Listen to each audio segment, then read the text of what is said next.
আধুনিকতার কবলে পড়ে আমরা কিন্তু পুরোনো দিনের খাবারগুলো ভুলতেই বসেছি।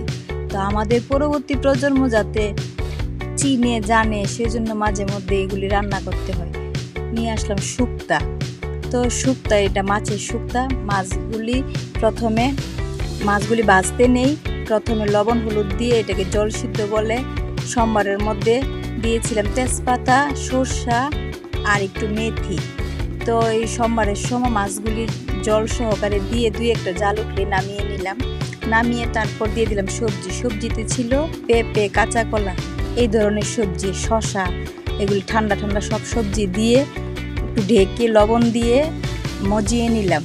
আর এই শুক্তোতে শুধু একটু লবণ আর অল্প করে হলুদ, আর তেমন কোনো মশলা দিতে হয় না। তারপর দিতে হয় একটু আদা বাটা দিয়ে ঝুল দিয়ে তারপর মাছগুলি দিয়ে দিলাম, দিয়ে ভালো করে ফুটে আসলে হয়ে গেল শুক্তা।